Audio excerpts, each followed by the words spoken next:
Shalom à tous. Eh bien, c'est un plaisir pour moi de vous retrouver, frères et sœurs. J'espère que vous allez bien. Eh bien, un petit temps dans la parole de Dieu, encore une fois, pour nous faire du bien, nous exhorter, nous édifier, nous consoler. Amen. Et aujourd'hui, j'aimerais, partager un petit message avec vous. Euh, et puis, pour partager ce message, euh, j'aimerais qu'on prenne lecture dans le psaume 1, un psaume euh, formidable. Donc, le psaume 1. Euh, le livre des psaumes, et particulièrement le psaume 1, est une introduction à l'ensemble du livre, de tous les livres des psaumes, n'est-ce pas?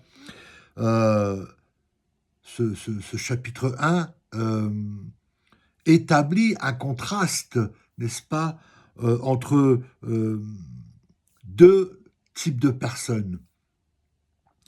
Deux types de personnes que Dieu distingue, n'est-ce pas, et qui, chacun dans leur propre, qui sont dans leur propre principe de vie, n'est-ce pas? Tout d'abord, on va trouver dans le psaume 1 des hommes de bien. Des hommes de bien qui sont caractérisés par la droiture, l'amour, l'obéissance à la parole de Dieu, n'est-ce pas? Et leur séparation avec le monde.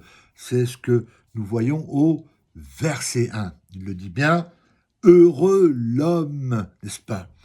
Et puis, le deuxième type d'hommes que Dieu distingue, eh bien, ce sont les impies.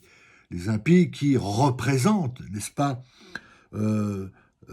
qui représentent les voies, les conseils du monde, n'est-ce pas, et qui ne se fondent pas du tout sur la parole de Dieu et qui, par conséquence, n'est-ce pas, ne font pas partie de l'assemblée du peuple de Dieu. Alors Dieu reconnaît évidemment et bénit les justes, c'est ce que nous pouvons lire, mais il y a aussi une chose qu'il faut comprendre, c'est que les pécheurs n'hériteront pas du royaume de Dieu, ils périront. C'est ce que nous dit le verset 6, n'est-ce pas?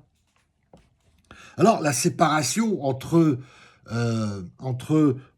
ces deux types de personnes, eh bien, se vérifie tout au long de l'histoire de la rédemption et jusqu'à l'éternité, n'est-ce pas? Il est dit, heureux l'homme qui ne marche pas selon le conseil des méchants. Formidable. Heureux l'homme qui ne marche pas selon le conseil des méchants.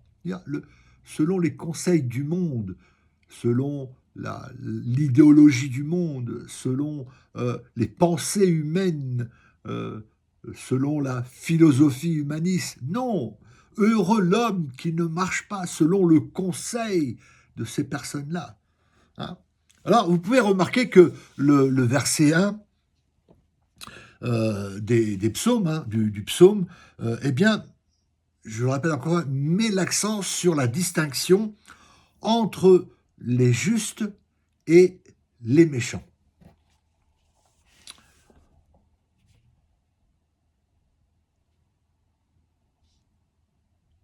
Les vrais croyants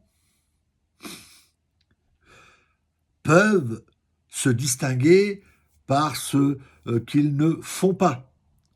Voilà.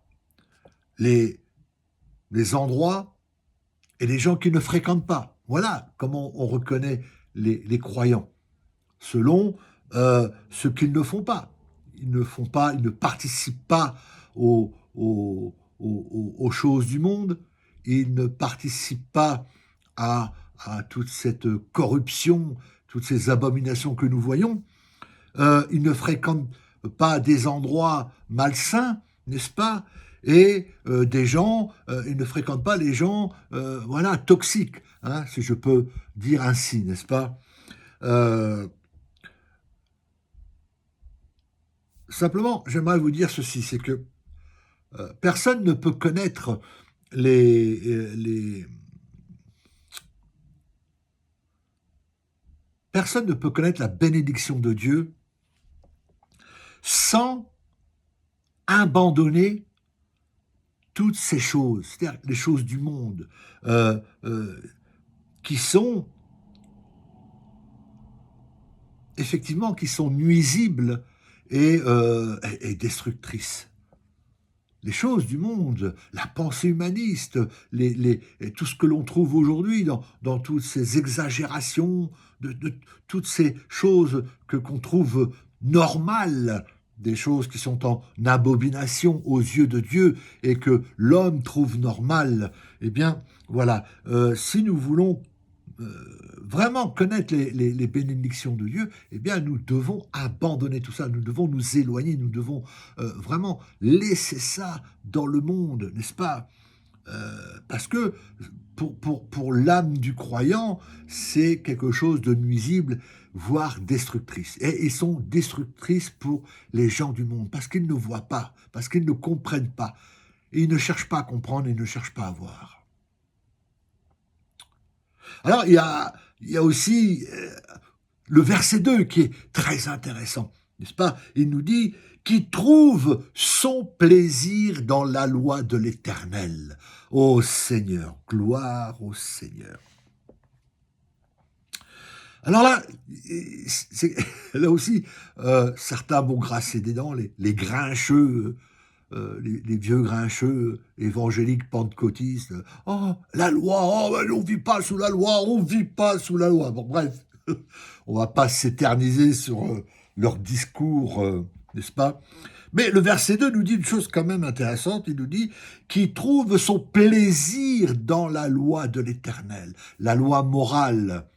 Comme ça, c'est souligné, c'est, voilà, prescrit, dit, comme ça, il n'y a pas d'ambiguïté, n'est-ce pas? Dans la loi morale de l'Éternel. Alors, vous savez, il y a une chose que vous devez comprendre, c'est que Dieu bénit non seulement ceux qui abandonnent, n'est-ce pas, le mal, qui abandonnent le péché, qui abandonnent toutes ces choses, mais en même temps qui édifient leur vie euh, sur les paroles de Dieu. Des gens, des personnes qui n'ont pas seulement abandonné les choses du monde, mais qui vont méditer la parole de Dieu, qui vont s'édifier, qui vont grandir, qui vont se faire du bien. Souvenez-vous, Jésus a dit, l'homme ne vivra pas de pain seulement, mais de toute parole qui sort de la bouche de Dieu. Voyez-vous, le corps, lui, réclame, la chair réclame les choses du monde. Elle veut la dernière montre connectée, les dernières baskets à la mode, le dernier téléphone, la dernière voiture, et le paraître, et tout un tas de choses. Mais l'âme a besoin d'être nourrie. L'âme a besoin d'être nourrie et sera nourrie avec la parole de Dieu. L'homme ne vivra pas de pain seulement, mais de toute parole que Dieu prononce. Amen. Donc Dieu, voilà, ces gens-là s'efforcent d'obéir, n'est-ce pas, à la volonté de Dieu, en méditant sa parole. Ils vont s'édifier, ils vont grandir, ils vont vraiment... et ils le font avec un cœur sincère, n'est-ce pas? Ils le font avec... oui, avec un cœur sincère, et puis qui trouvent leur bonheur, leur plaisir, eh bien oui, dans les voies de Dieu, n'est-ce pas? Dans les voies, dans les commandements de Dieu, dans toutes ces choses-là, n'est-ce pas?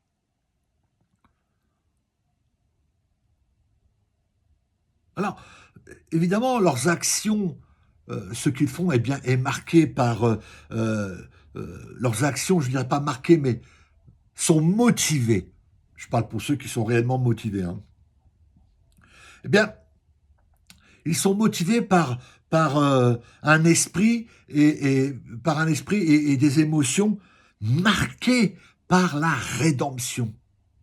Lorsqu'ils comprennent à quel point ils ont été mauvais, mais aussi à quel point Dieu, dans sa miséricorde, les a sauvés. Amen. Ces personnes-là sont ceux qui méditent la parole de Dieu, qui prennent plaisir, qui trouvent leur plaisir dans la loi de l'Éternel, qui prennent plaisir dans la parole de Dieu. Eh bien, elles sont saisies par la vérité, cette vérité de Dieu, cette vérité, qui est cette vérité telle qu'on la trouve dans sa parole. Amen. Alléluia. Et évidemment, ce n'est pas le cas pour les méchants. Oui, évidemment.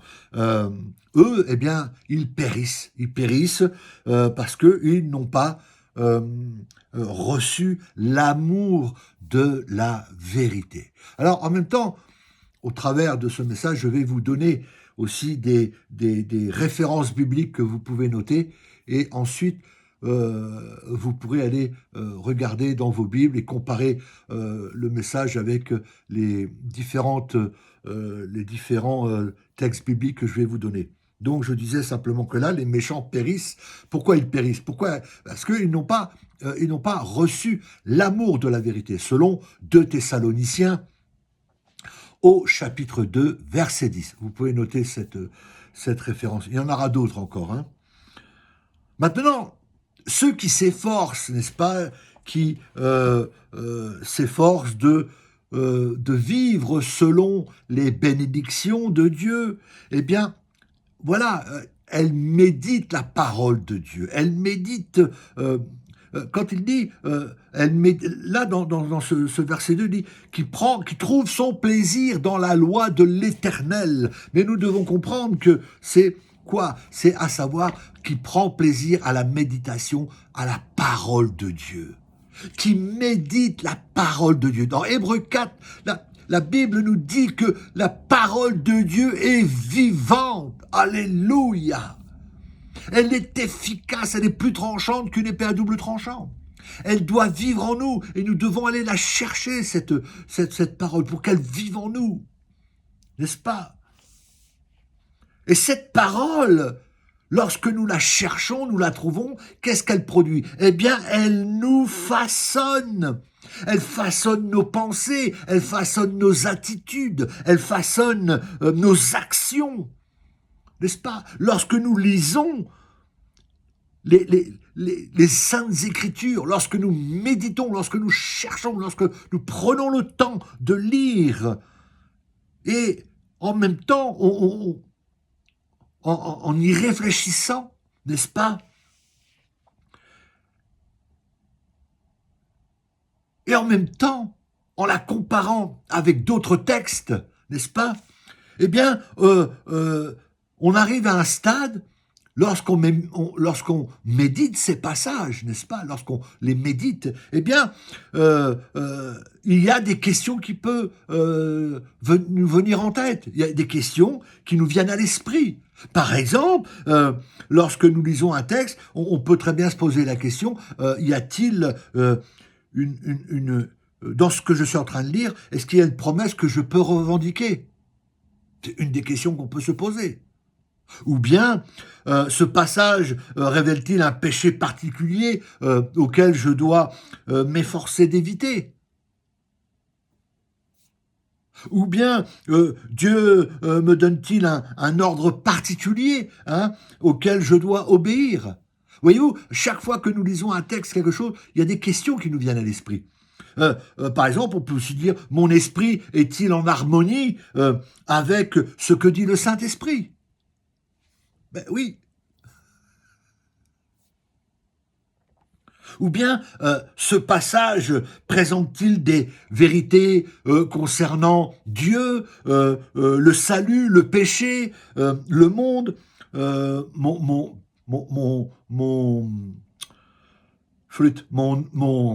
vais y arriver, mon obéissance personnelle, pardon, voilà.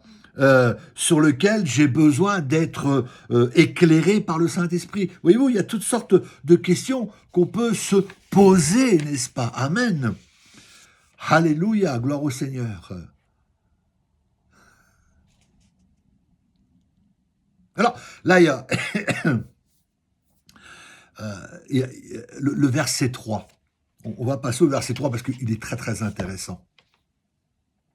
J'aime beaucoup ce verset 3. Le verset 3 nous dit, le psalmiste nous dit que celui qui prend plaisir à méditer la parole de Dieu, il est comme un arbre planté près d'un courant d'eau. Et je ne sais pas si vous arrivez, je sais que beaucoup connaissent ce passage, mais moi, à chaque fois que je le lis, je me réjouis parce que je me dis, waouh, waouh, waouh, Seigneur, vraiment. Quelqu'un, une personne qui va méditer la parole de Dieu, qui prend du temps à chercher, à méditer, à lire, il dit qu'il est comme un arbre planté près d'un courant d'eau.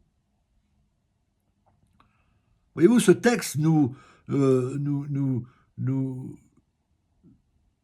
réalisons dans ce texte que quelqu'un qui va rechercher fidèlement la parole de Dieu, qui va rechercher fidèlement le Seigneur, qui veut vraiment chercher à connaître Dieu et sa parole, n'est-ce pas? Eh bien, va jouir d'une vie dans l'esprit. Il va avoir une vie dans l'esprit, n'est-ce pas? Vous savez, l'eau représente souvent l'Esprit de Dieu. C'est ce que nous voyons, par exemple, dans Jean chapitre 7, au verset 38 et 39, n'est-ce pas? Donc nous devons arriver à comprendre ce principe fondamental. Lorsque nous méditons la parole de Dieu, je choisis mes mots pour bien que vous compreniez. Lorsque nous méditons la parole de Dieu, lorsque nous prenons ce temps, que nous mettons ce temps à part pour méditer la parole de Dieu, Dieu nous instruit pendant cette lecture. Dieu nous instruit. Nous apprenons quelque chose, n'est-ce pas?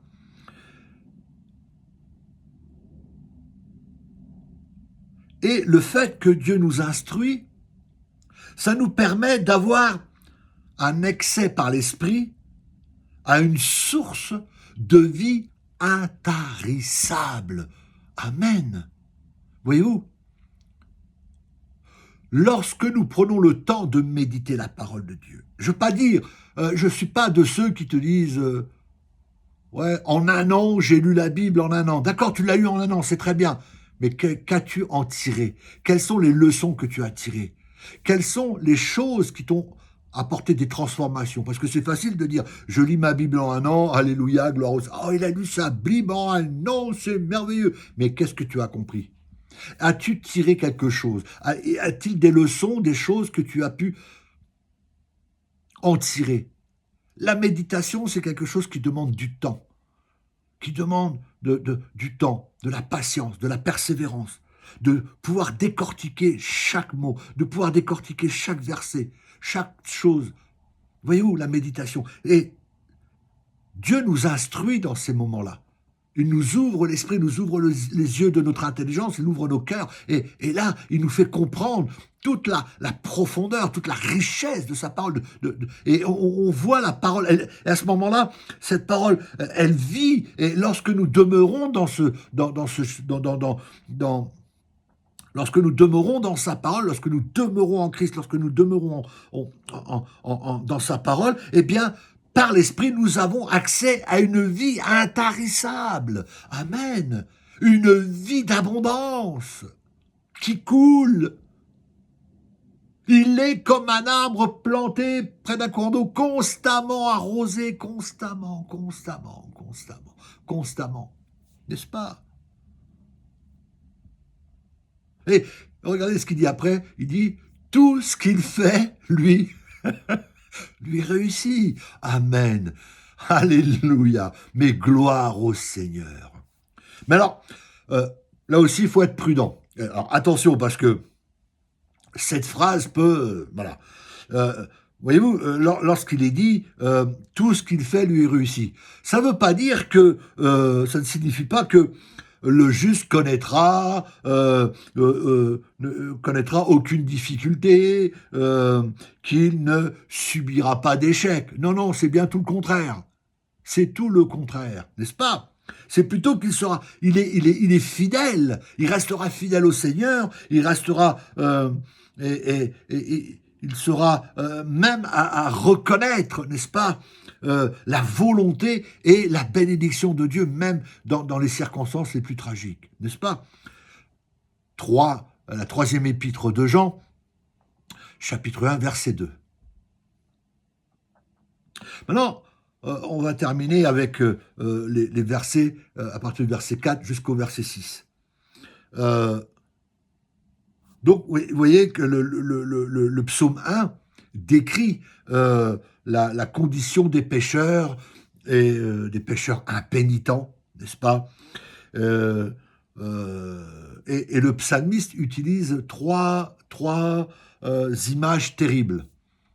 La première, il dit « ils sont comme la paille ».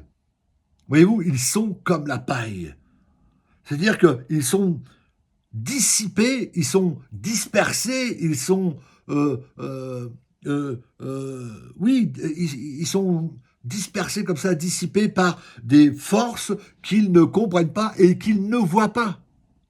Ça, ce sont les gens du monde. Ils sont sous l'emprise des esprits démoniaques qu'ils ne comprennent pas et qu'ils ne voient pas. Alors ils sont dissipés, ils sont partout, ils font... Voilà. Alors, regardez, prenez juste le verset 4 et comparez-le avec Éphésiens chapitre 2, verset 2. Comparez les deux. Comparez le verset 4 des psaumes avec Éphésiens chapitre 2, verset 2. Et vous allez voir la comparaison. Ah, c'est étonnant, hein. Deuxième chose, il dit qu'ils seront condamnés devant Dieu. Hein. Ça veut dire qu'au jour du jugement, n'est-ce pas, eh bien, ils seront condamnés aux yeux de Dieu. Alors là aussi, vous pouvez comparer le verset 5 avec le psaume, par exemple, 76,8, Malachie, chapitre 3, verset 2, Matthieu 25, à partir du verset 31 jusqu'au verset 46, et puis Apocalypse, chapitre 6, verset 17. Donc, notez ces références, allez comparer le psaume 5, le verset 5, pardon, avec tous ces éléments que je vous donne. Et puis, troisièmement, il dit qu'ils connaîtront une ruine éternelle. Une ruine éternelle. Alors là aussi, ce verset 6, vous pouvez le comparer avec Matthieu, chapitre 10, verset 28. Alors, justement, c'est très intéressant, parce que maintenant, allez lire Matthieu chapitre 10, verset 28. Vous allez comprendre quelque chose. Et c'est très intéressant parce que il dit, dans l'évangile de Matthieu, il est écrit, le Seigneur dit, « Ne craignez pas ceux qui tuent le corps et qui ne peuvent tuer l'âme, mais craignez plutôt celui qui peut faire périr l'âme et le corps dans la géhenne. » Alors là, évidemment, ça va poser problème pour certains. Ça va remettre en question toutes les idéologies préconçues de certaines dénominations.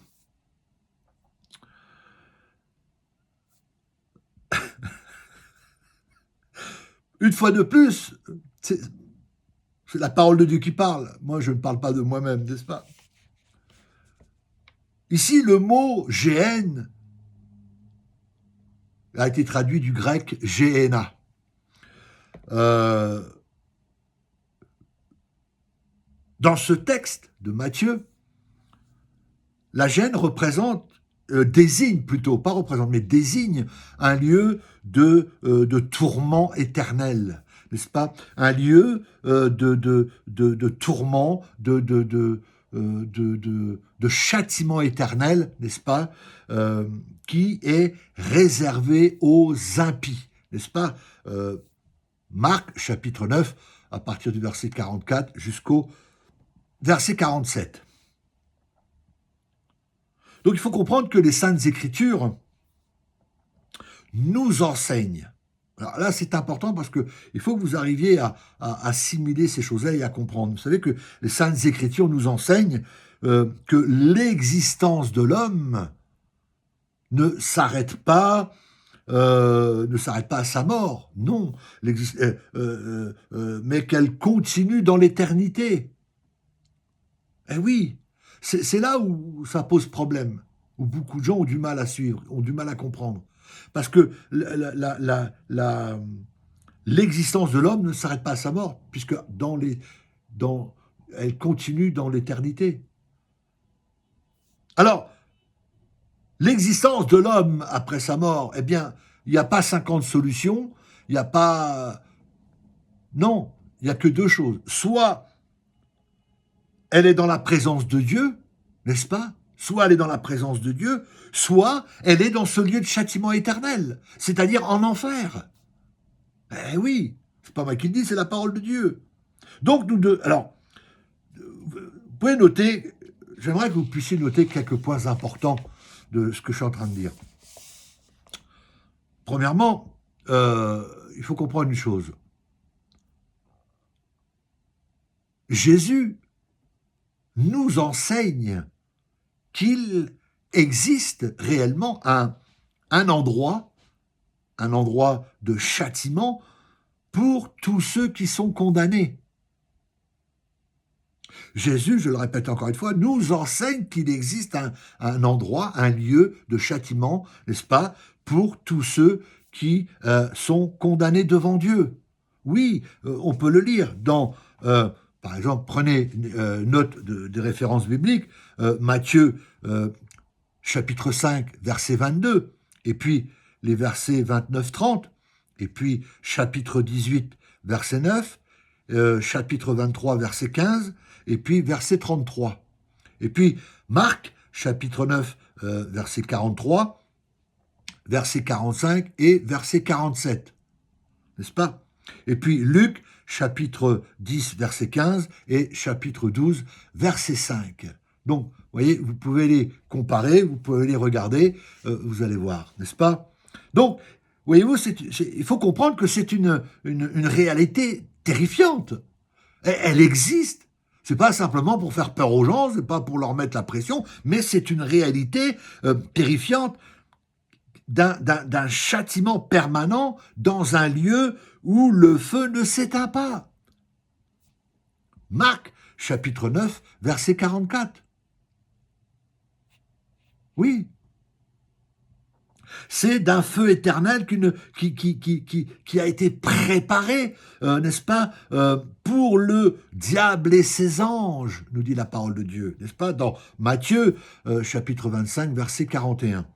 C'est aussi un lieu où il y aura des pleurs et des grincements de dents. Matthieu, chapitre 13, verset 42 et verset 50. C'est aussi un lieu de captivité et de ténèbres. Matthieu chapitre 22, verset 13, n'est-ce pas? Et aussi un lieu de tourment, n'est-ce pas? D'agonie et de séparation de la présence de Dieu dans la séparation du ciel, n'est-ce pas? Luc chapitre 16, verset 23.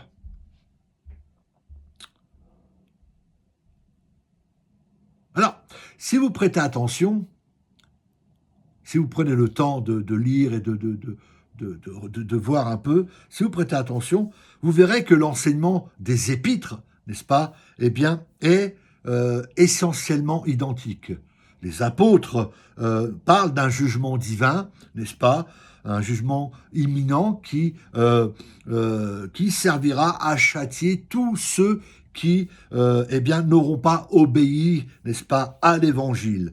C'est ce que nous lisons dans 2 Thessaloniques au chapitre 1, à partir du verset 5 jusqu'au verset 9, n'est-ce pas? C'est aussi d'être séparé de la présence et de la majesté du Seigneur, n'est-ce pas? 2 Thessaloniques, chapitre 1, verset 9. Et puis c'est la destruction de l'ennemi. à détruire les ennemis de Dieu, n'est-ce pas? C'est-à-dire, là, on peut prendre une grande... Il y a beaucoup de références. Par exemple, dans Philippiens, chapitre 3, à partir du verset 18 et 19, vous pouvez comparer aussi, voir Romains, chapitre 9, verset 22, n'est-ce pas? 1 Corinthiens, chapitre 16, verset 22, Galates, chapitre 1, verset 9, 2 Timothée, chapitre 2, verset 12, Hébreux, chapitre 10, verset 27, 2 Pierre, chapitre 2, verset 4, Jude, chapitre 1, verset 7, Apocalypse, chapitre 14, verset 10, chapitre 19, verset 20, et chapitre 20, verset 10, jusqu'au verset 14. Voyez-vous, il y a tout un panel d'écritures qui nous montre, voilà, ce lieu de perdition. Troisièmement, la Bible nous enseigne que le jugement de ceux qui font le mal est inéluctable. Dieu ne passera pas. N'est-ce pas?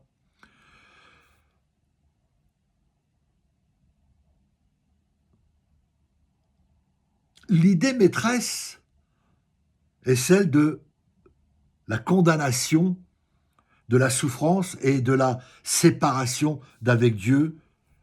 Et là, il n'y a aucune limite. C'est-à-dire qu'il n'y a pas de limite de durée. C'est pour l'éternité. C'est pas tant d'années, tant de mois, tant de jours, tant de semaines. Non, là, c'est pour l'éternité. N'est-ce pas? Alors, là, encore une fois, je sais que... maintenant, je sais que certains chrétiens de certaines dénominations vont trouver ce que je vais dire un peu, qui vont trouver ça déplaisant, peut-être même difficile à comprendre, voire même la réfuter. Mais dans tous les cas, qu'importe, la seule chose que nous devons tenir compte, nous devons nous soumettre à l'autorité de la parole de Dieu. C'est elle qui fait foi. Et évidemment, faire confiance, n'est-ce pas, aux décisions et à la justice de Dieu.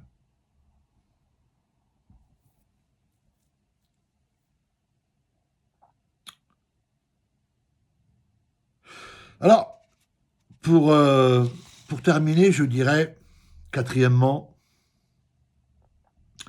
nous ne devons jamais oublier que Dieu a envoyé son Fils mourir afin que personne ne périsse. Ce n'est pas la volonté de Dieu que l'homme meure, périsse. Jean 3,16. Voyez-vous? Dieu ne veut ni ne désire envoyer qui que ce soit en enfer. C'est ce que nous lisons de Pierre, chapitre 3, verset 9, n'est-ce pas? Ceux qui se retrouveront en enfer. Alors écoutez-moi bien, parce que là c'est important. Ceux qui se retrouveront en enfer, eh bien, le devront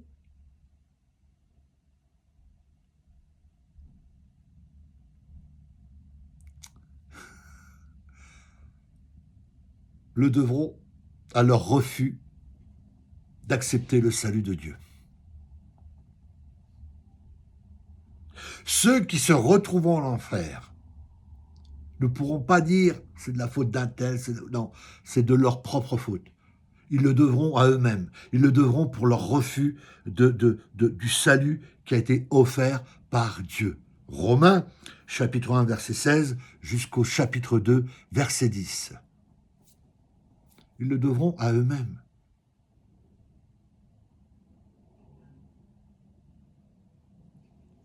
Voyez-vous que le fait et la réalité de l'enfer, eh bien, devrait pousser l'ensemble du peuple de Dieu, eh bien, à haïr le péché,